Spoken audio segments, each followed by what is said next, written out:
Happy Saturday.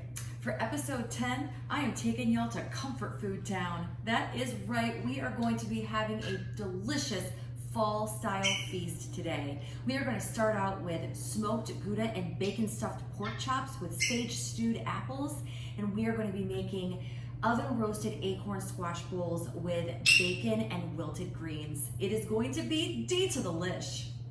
And we are going to be pairing that delicious dinner with this amazing Willamette Valley Pinot Noir. Stay tuned. Like I said, it's going to be deep to the lish. Hey guys, it is time to taste the wine.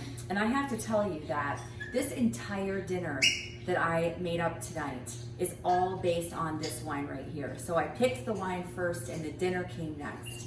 For our last episode of season 4, I wanted to finally open this beautiful bottle of Pinot Noir that Carl and I have had laying down since 2018. We bought this wine a long time ago, and I remember when I tasted it at first, it was so delicious for a Pinot Noir. It was young, and I remember it had strawberry notes, and it was just youthful and vibrant, and I remember looking at Carl and saying, I want to take this bottle home and I want to lay it down for a few years and just see what it does, because I think it needs to age a little bit more, and then let's see what happens after that. So I decided to open this bottle on an episode so that we could taste it and pair it with this delicious fall dinner.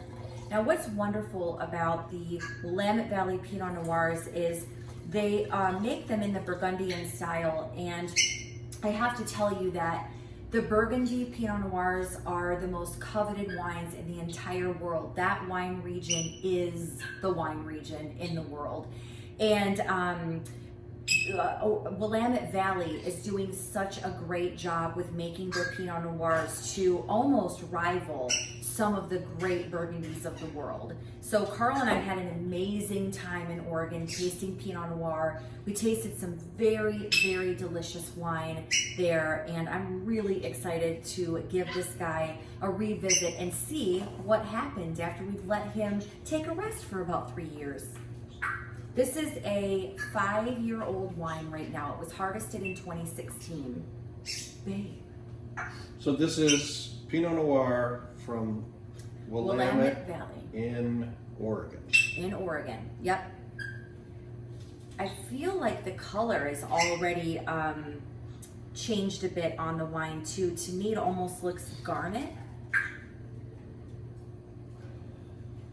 which definitely tells me that it has some more age on it. Thing with Pinots is you can see through the wine with Pinots, whereas your red blends, your Cabernets, your bigger wines are more of like a purple, red, inky color, and usually you can't see through them, but Pinots you can. It's a very thin-skinned grape, so Pinot Noir does very well in cooler climates. That's why it does so well in Burgundy, in Oregon, and also in our home state of Michigan. Michigan is growing some amazing Pinot Noir too. I'm definitely getting some forest floor. I mean, I feel like the first things I'm picking up aren't even the fruit. I'm picking up the earth more, which you tend to do with Pinot Noirs. I feel like maybe I'm getting some cherry, but not like, almost like sour cherry maybe, or like, it is definitely changed, because I remember when we first tasted it, it was like strawberry was so prominent and it was really, really up front with fruit. And now I feel like that we've let it age and let it just lay in the bottle for a few years. We're definitely getting more components of a Pinot Noir and of an aged Pinot Noir. This is going to be a perfect wine with our fall feast. Stay tuned. Hey guys, it's time to get our squash ready for the oven. And as you can already see, I went ahead and cut my squash, and I guess I need some practice on that because I ended up with his and her sizes.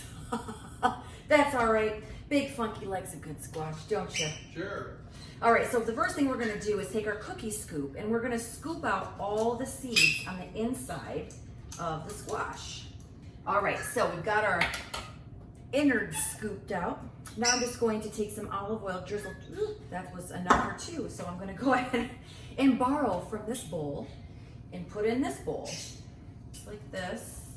Then I'm going to take a little pinch of salt, pinch of pepper, and I'm going to take a pinch of cinnamon. All right, oh, look at that. Oh, that's beautiful. And guess what else I'm gonna do?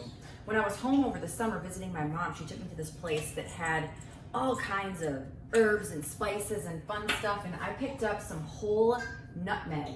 I'm going to shave this fresh nutmeg right over top of this squash too. Oh my gosh. You don't need a lot, just a little bit.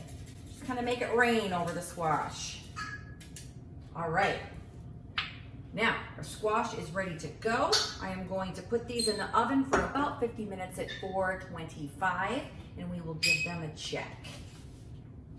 Stay tuned.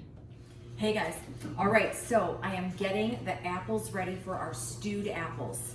And these are going to be delish. They're gonna be sage stewed apples, which I'm so excited about. I just decided one day, like, this would be such a great thing to make to like serve on top of our smoked Gouda and bacon stuffed pork chops, right? Fall, this dinner screams fall. All right, so I am using my apple peeler core slicer, which this is like one of the best inventions. I'm telling you, you just put it on and you just go. Now these are gala apples. Oh, jeez. Normally it peels a nice apple. This one kind of just fell apart. No, I don't understand. Yeah, it's supposed to do all three at once. Well, it peels it, and then this thing. Well, hang on, pour it.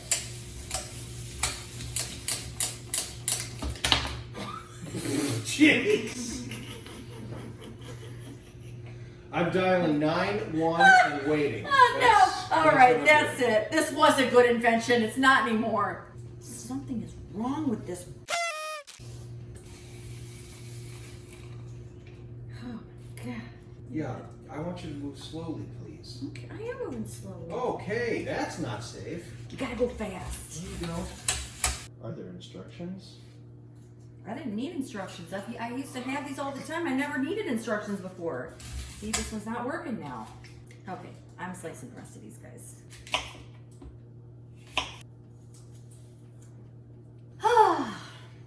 See how easy that was? It was like nothing. All right, guys, I'm all ready for my sage stewed apples. So we are going to start with 1/4 cup each of white sugar and brown sugar. We are going to gradually stir in our water, 1 cup of water. I'm going to get these guys stirred in a little bit, and then I'm going to add in 2 tablespoons of cornstarch. And we will stir this till it becomes opaque.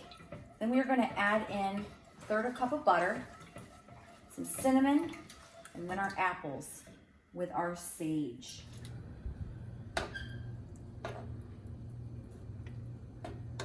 Hey guys, we are ready to make our pork chops. Look at these gorgeous beauties. Look at how thick they are. I can't wait to dive in. Now these guys are bone-in pork chops.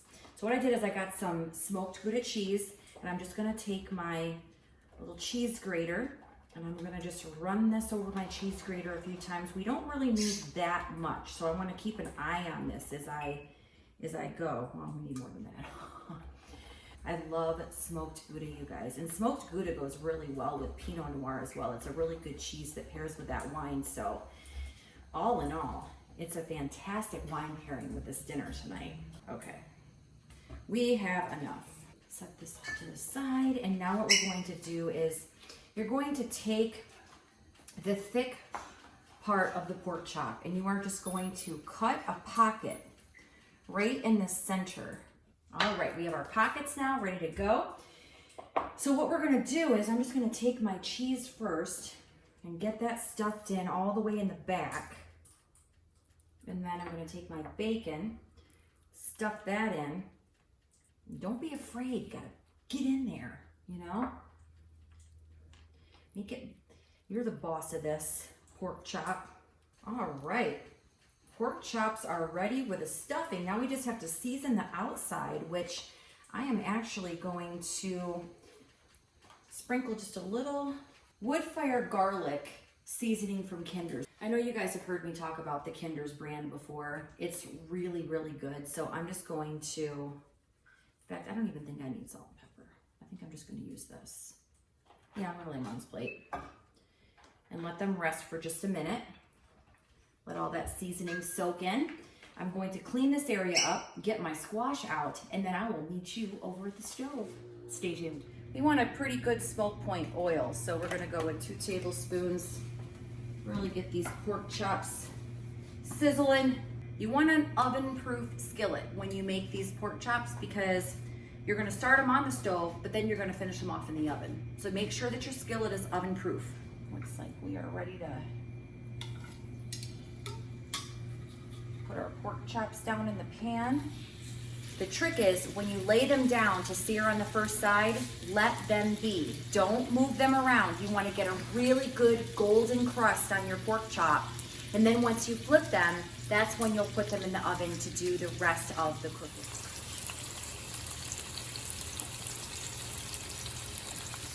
All right, guys, it's time to flip our pork chops. Our delicious. Look at that golden crust on these babies. Come on. Oh, yes. Now we are going to place these guys right in the oven for about 15 minutes. Set my timer. Perfect. Let's make our greens. All right, guys, it's time to start our greens. And you know me, my greens, every time it's gonna be bacon. So I have about 4 to 5 strips of bacon here. We'll render this bacon a little bit so we can get all that fat out, and then we're gonna add in our shallots. All right, now my bacon has rendered. Now I'm gonna add in my 2 thinly sliced shallots. All right, I'm just gonna sweat these shallots out with my bacon.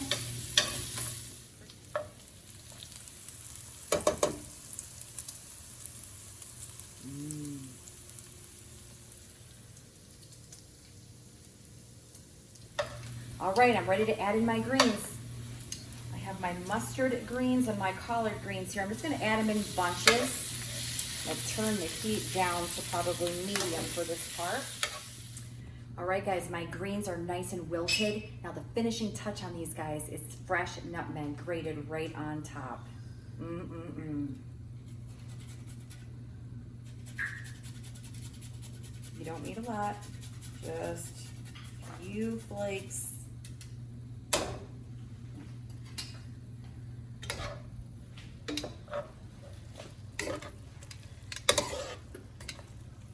Look at how beautiful those greens are. Delish.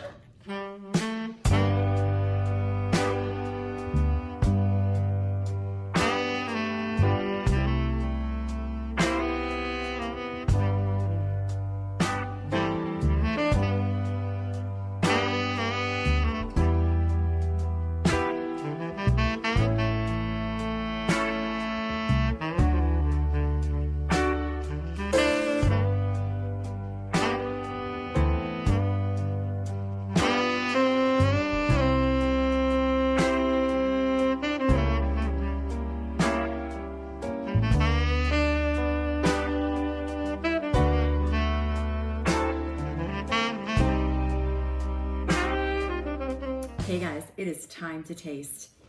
Didn't this turn out beautiful? Can't wait to dive in. First, I want to come back to this wine. I let it open up and sit the entire time I was making this dinner, and I really am looking forward to seeing how it's opened up and if there's been anything else that is gonna show up for me today.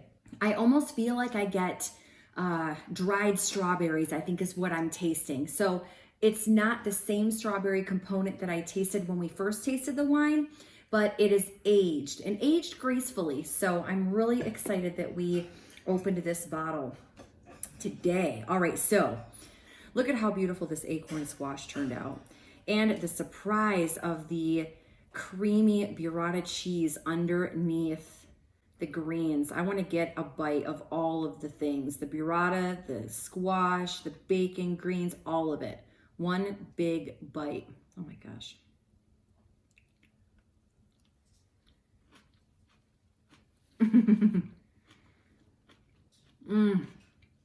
It's autumn in a bowl. Now you don't have to add cheese if you don't want to, but I thought it would be a really great pairing. That is delicious. Let's get into our pork chop. And the stewed apples. Perfectly cooked. Bacon. Cheese.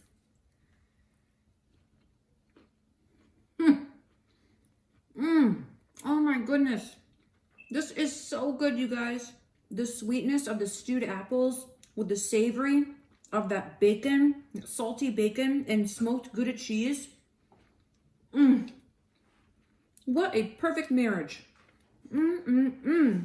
Another season in the bag. Can you guys believe that?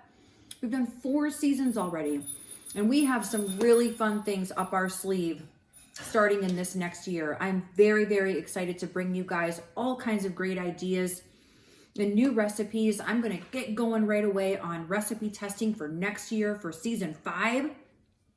And if you have any suggestions of things that you would like to see me cook on the show or wines that you would like to see me try, put it in the comments, send me a DM. I would love to see your suggestions. What a fun season this has been. Another episode of Saturday Dinners. It's a wrap. Cheers, everyone.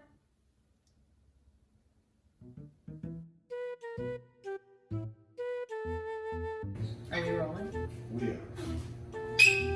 Coffee better. All right.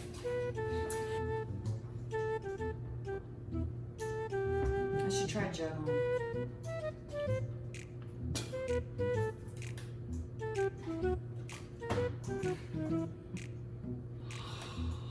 Do you like how I did that? Oh shit. I was doing so good. Okay, all right. Let me know when we're ready.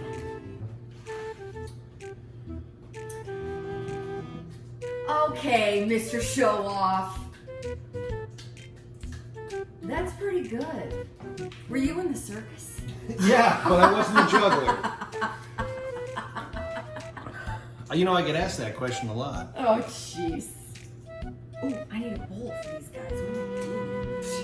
They're gonna be sage stewed apples. So here it is. I haven't. Hang on. I can't talk to you guys and figure this out all at the same time. Are you kidding me? There we go. All right. So. All right. So the first thing we're going to do is I have my stovetop on probably medium high. I'm going to add in a... Oh gosh. Oh shit. What a fun season this has been. Oh.